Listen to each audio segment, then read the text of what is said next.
Welcome, kings and queens. You are now watching Pebbles Podcasting. I will be your host, Queen Maya, and I am here with Deia Ford, and we are going to be talking. So, can you just let us know what happened that day and who you are? Yeah, I'm Deia Ford.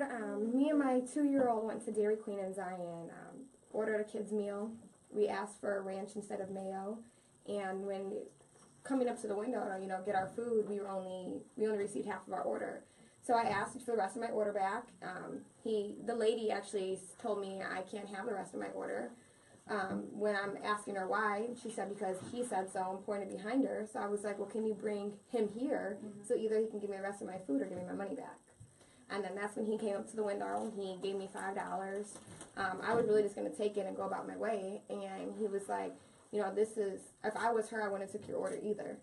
And when I asked him why, of course, and he's like, because, it was way too complicated for one. And I was like, how was it complicated? I'm asking for ranch instead of mayo. And he was like, for two, he was like, I'm tired of dealing with them people, and then started calling me all types of names. I ended up actually honking my horn because he walked away so he could come back because I want to know his name to call corporate. That's when he responded, he's Bill Clinton, and changed his name to Donald Trump, told me to go ahead and call because there's nothing I can do. He's a franchise, no one can do anything to him. So. Okay.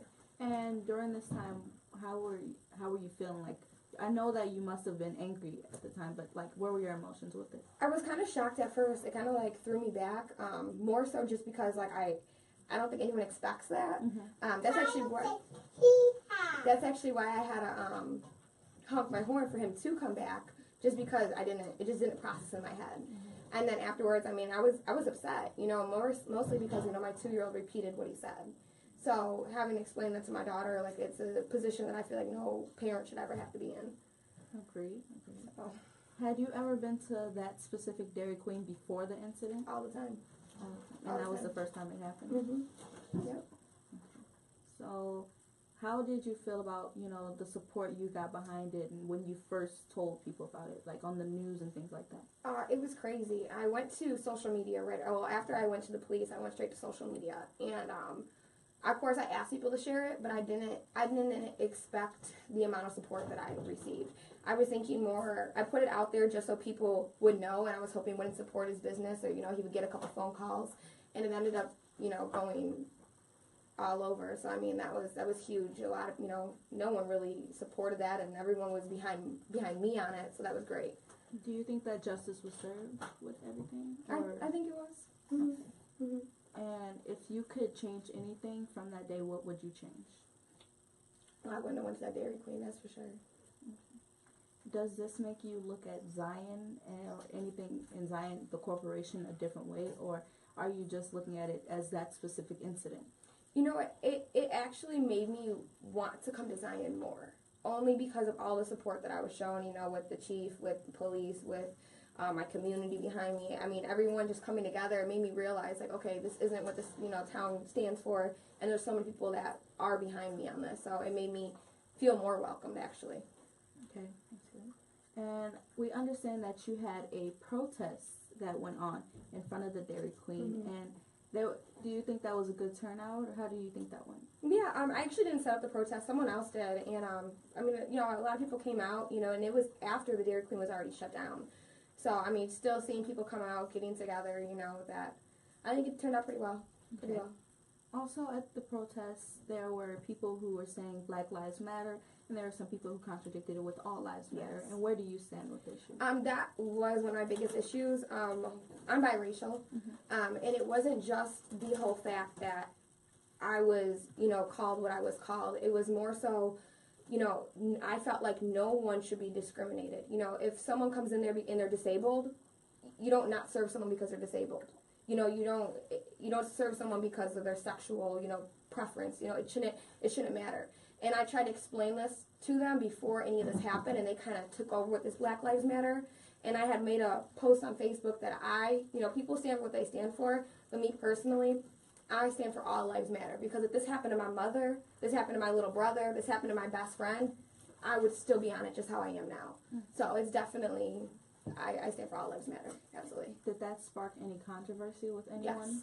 Yes. Yeah, a lot of people. Did you lose any support, or is it still the same system? Or I didn't. I mean, Black Lives Matter, they were still, behind me, still supported it. And I told them, what you guys believe, that's fine. That's great. Black lives do matter 100%. But I can't just preach one thing when, I'm more than just one thing, and I see people being discriminated for other reasons.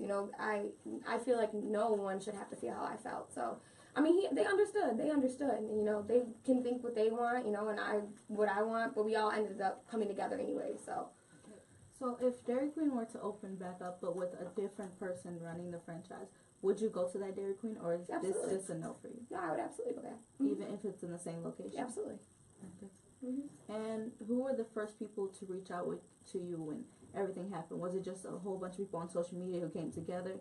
Were there groups and things like that? It would probably be the chief of police first, the mayor right afterwards, NAACP, Black Lives Matter, and then, everyone in general, like the community. But those were like the main four that really came out to me first. Did you ever feel like it was too much for you to handle? No, I was more just kind of surprised, kind of shocked. Every phone call I got, like, wow, people do care. That's good. So how does it affect your family life? Like, has it affected your kids? Like, do they feel some type of way? Did you have to explain to them what the words meant? And how did they reply to that? I did have to explain to my daughter, just because my son's obviously too little, but, my daughter, she's a little sponge, she hears something, she runs with it, she doesn't forget anything. So, there has been a few incidents, when she sees Dairy Queen, any Dairy Queen, she brings it up, she'll say things, she'll repeat what he said, she always will be like, that's that mean man, like, it doesn't matter where we are, and now with it going on the news, I was happy that the words, everything was spread, but of course, now it's making my daughter also reminded of it more, and she has brought it up, but, all I just keep telling her is, not everybody in the world is nice, some people aren't good people, and she seems to kind of get it. Do you think that would affect her as she gets older, or do you think it'll just kind of die down? Yeah, I hope not. That's all I can hope for. I hope it dies down, absolutely. Okay. If you were to see that same man today, how would you feel? Do you think you would be able to hold your emotions, or would you just explode? You know what? The fact that I held my emotions when it all happened, I think I'd be able to, absolutely. I feel like at the end of the day, what has happened, I feel like he knows now, that that's not okay. So I think that kind of made me more calm on the inside. Okay. Have you ever experienced anything like this before? Not even just at a franchise or anything, just in general? Like, have you ever dealt with racism? I have, yeah. Absolutely. Absolutely. And I'm both, too. I mean, I used to get made fun of because I was the white girl. Just the way I talk. People used to always make fun of me for that, and then I had other people making fun of me because I'm black, and I mean, all the time, absolutely. But so did that incident strike something from there as well?